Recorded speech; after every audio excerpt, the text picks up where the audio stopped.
Hi guys, welcome back to the vlogs. That was awkward. Okay, today is 6-4, which is centroids and orthocenters. Okay, and when we get done with all these things I'm introducing, I have a sheet for you that like separates it out a little bit that I'll give you. Centroids and orthocenters. Okay, with centroids and orthocenters, you have something called a median. Okay, a median in a triangle starts at a triangle's vertex and goes to the midpoint of the opposite side. So it starts at the vertex. Oh, it's not working. It's working. Oh, okay. So it starts at the vertex and it goes to the midpoint. Okay? Starts at the vertex, goes to the midpoint. So here's the deal. We talked about what already with triangles? Circumcenters, okay? Those came from the midpoint of the side to the center, right? Okay? So if I had a triangle, it was like from this midpoint to here, from this midpoint to here, from this midpoint to here. And then from there, these lines from the midpoint to the vertex were all equal, yes? Yes. Okay. This is different. It starts from the vertex and goes to the midpoint, okay? So it starts from the vertex and goes to the midpoint. The centroid, okay, has 3 medians, because how many vertices are there? 3. How many vertices are there in a triangle? 3, so it has 3 medians. Okay? The 3 medians, the centroid is the 3 medians point of concurrency. So in this type of thing that we're talking about, the centroid is the point of concurrency. And the other one, what was the point of concurrency? A circumcenter, yes. Okay? So centroid is the point of concurrency for when I come out of the vertex. When I come out of the middle, the point of concurrency is the circumcenter. Okay, see how these words are similar? You're going to have to study the vocab. Okay.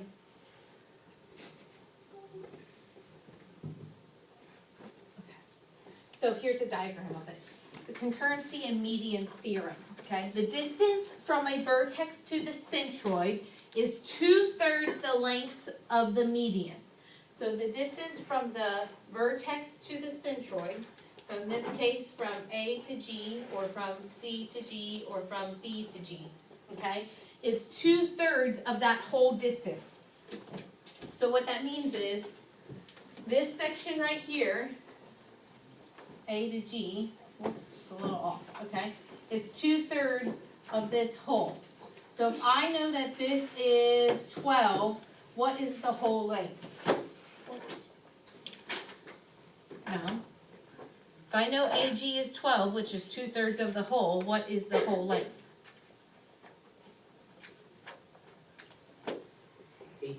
18. Because 1/3 would be 6. 6 plus 6 plus 6 is 18. So this segment here is 6 units, which makes the whole 18 units. Okay? So what it's saying is, if you have concurrency and medians theorem, okay, then that's telling us that the point that comes out of the vertex to the centroid is 2/3 of the whole. So once again, BG is 2/3 of this whole BE, okay? CG is 2/3 of the whole of CD.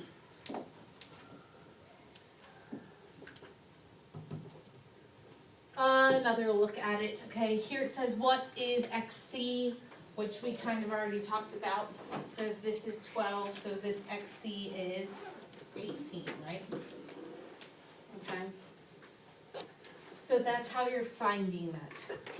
Okay, you're finding the distance because it's 2/3 of the whole, which allows me to start solving some stuff. Makes life a little bit prettier. Okay. Something that goes with this is altitudes. Okay, an altitude is a line segment from a vertex that is perpendicular to the line containing the opposite side.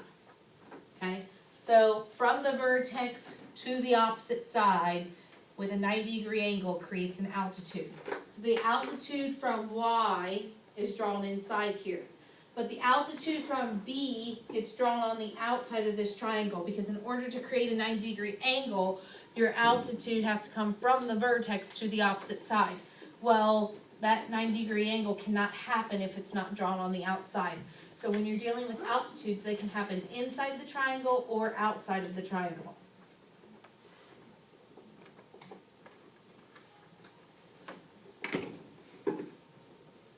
Altitudes are gonna go with what we're talking about with centroids and orthocenters.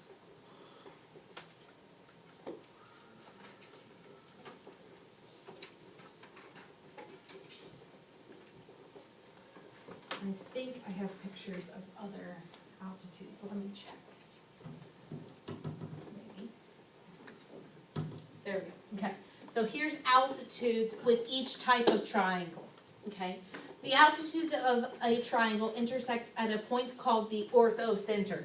So when the altitudes meet, they meet at a point called the orthocenter. Altitudes, okay? They meet at a point called the orthocenter. In an acute triangle, the altitudes meet in the center. So the orthocenter is inside of the triangle. In an acute, it's inside, okay? On a right triangle, it's on the triangle, and it's always going to meet on the 90-degree angle. So here's your orthocenter here, here's your orthocenter there. On an obtuse triangle, it meets outside of the triangle, here's your orthocenter. What does that remind you of? Circumcenters. Same concept, right?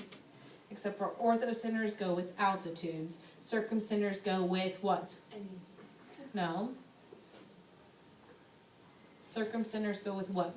What are you cutting? You're doing something with the sides. The midpoints. Circumcenters go with midpoints. Orthocenters go with altitudes. Okay? We're going to give you a sheet in a little bit that will help this.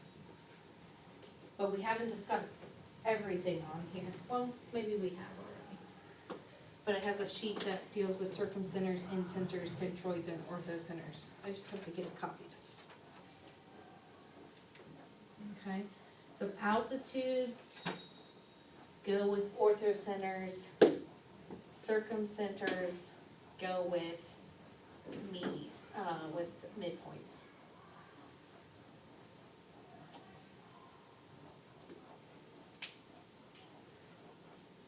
And we haven't talked about the other two that we're going to talk about later. Okay, give you a couple more seconds. Acute ones, the orthocenters in the inside of the triangle. Right triangles, the orthocenter is on the triangle. Obtuse triangles, the orthocenter is outside of the triangle. And remember, the altitude comes from drawing a line from the vertex down to create a 90-degree angle. Vertex, 90-degree angle. Vertex. Vertex, 90 degrees. Vertex, 90 degrees. Vertex, 90 degrees. Vertex, okay? This one's coming from my vertex and creating a 90-degree angle here. Goes through. It comes from my vertex. Whoa. Oh. Didn't know I could do that. That was kind of fun. Okay. So, what are the coordinates of the triangle's orthocenter? How do you think we can find coordinates of the orthocenter knowing the coordinates of this triangle?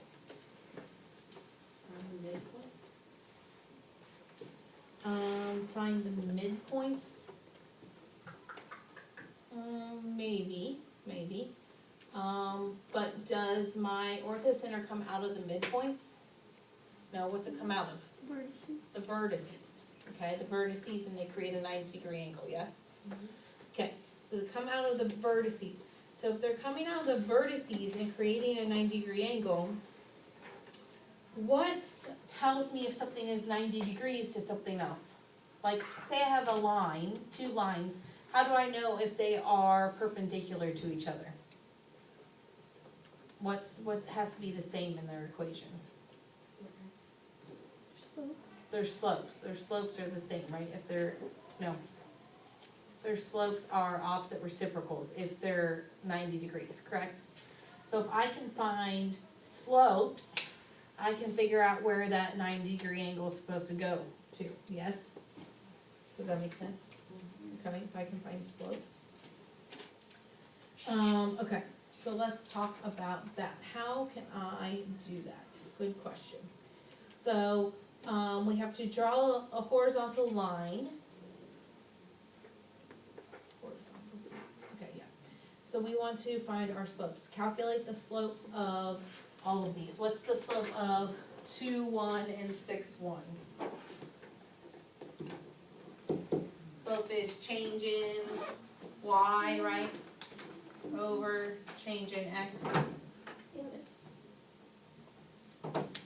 Change in y over change in x. So I get 0 over 4. So my slope is what here? Just 0, right? Okay, what is my slope here? Change in y, 7 minus 1 over 1 minus 6 gives me 6 over negative 5. Okay, and here my change is 7 minus 1 over 1 minus 2, 6 over negative 1, so I get negative 6. Okay, so I have all my slopes, yes? Okay. So what would be a perpendicular slope to this line right here? 0. That one's tricky, isn't it? It is 0, it's weird because it is 0. But what is my perpendicular slope to negative 6 fifths? 5, 6. So my perpendicular slope would be 5, 6, right? What is my perpendicular slope to negative 6? 1, 6, okay? Okay, so if I know that, I can start to create some stuff from there, okay? I can start to substitute some stuff in and find things. So if I know that my perpendicular slope is the negative reciprocal, okay, I can plug stuff in to this equation. Like I can say 1 and 7 is there, right? I'm coming from that vertex. I want something that is perpendicular. If I'm you, I feel like this one's going to be drawn on the outside, yes? Okay, that would make sense in my head. So the equation for a line is y equals mx plus b, right? Okay. Do I have an m? Yes. In this case it is 1, 6, because I want the opposite, right? So y equals 1, 6. Do I have an x or a b or a y or anything I can use?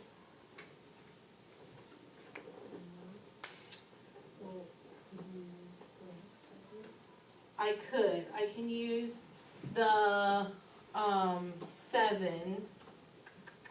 Yes. And you can use what else? How about if I use the 1, 7? Plug it into this equation, 1, 7. So that you get 7 equals 1, 6 times 1 plus b. That way I figure out what my b is. Okay? So I end up getting 7 equals 1, 6 plus b. So I subtract 1, 6, correct? And you get 6 and 5, 6 equals b. Yeah? So your equation for your line would be y equals 1, 6 x plus 6 and 5, 6. Does that make sense? Okay. Plus 6 and 5, 6. So you have your equation now in standard form. So then you have to solve the system of the equation based on the equation of lines.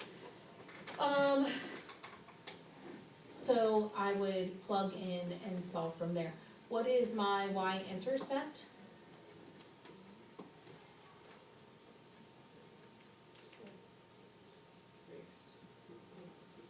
6 and 5, 6? Yes, your y-intercept is 6 and 5, 6. So if you know that, you can plot 6 and 5, 6, and then you can go from there You can plug 0 into or 0 into y and figure out what your x-intercept is by subtracting, so that you get negative 6 and 5/6 equals 1/6 x multiplied by 6, you get what x is. And then you can get your solution points.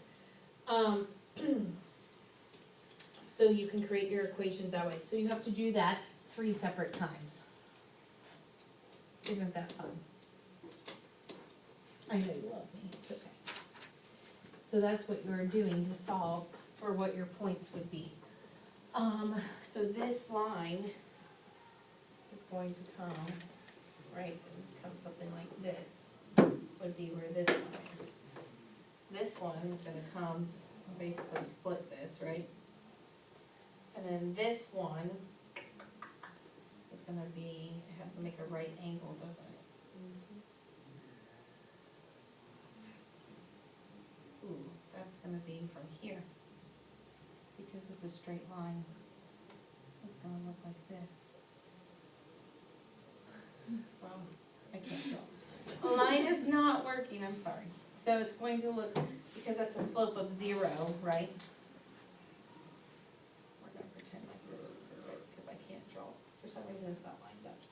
And then this one would have to come, and it's gonna create a right angle. If that's a slope of 0, I'm going to create it from here. Boom, boom, boom, boom, boom, boom, boom, boom. So that it's a right angle. It's gonna be a really small triangle is what's gonna happen. Can't get it to line up right. I can't get it to. The markers don't line up right. But it's gonna come from that angle over to the other side, because the orthocenter will meet, on the outside of this one. It's gonna meet all the way out here. Because technically this line is gonna come through here, this line comes down through here, and this orthocenter is gonna meet like this to make your 90-degree angle right here. See what I'm saying? Here's your orthocenter. Because what type of triangle is this? Obtuse, so it has to meet on the outside. Okay. Okay, so you have to extend those lines all the way through when you're doing obtuse so that you can see it. Do we have to, like, draw the, and then, do you want us to draw like the ortho center? So yeah, so it'll be easier because you'll do this on graph paper. And so then you can count the spaces and you can draw it through there and then just tell me what space that's at. Like, is it -4, 6, what is it? And Does then that we make can sense? find ortho center. Yes. Yep, so look at your triangle first, decide what triangle it is, what type of triangle it is. And then you should be able to know from there, okay, it's on the outside, it's on the inside, or it's on the triangle. Does that make sense? Okay. If it's on the triangle, on a right triangle, where's it always gonna be on the triangle? Right. At the right angle, right at that angle. So you don't even have to do any math to solve that one. You can literally just know what that vertice is, and that's your orthocenter, okay? That is what we're working on today, orthocenters. Okay. Please subscribe to our channel. Like, you might I thought those balls would be brighter than. Can you turn that off? like, subscribe, comment, tweet me at David Dobrik. Anything else to add, Maya? This video was sponsored by SeatGeek.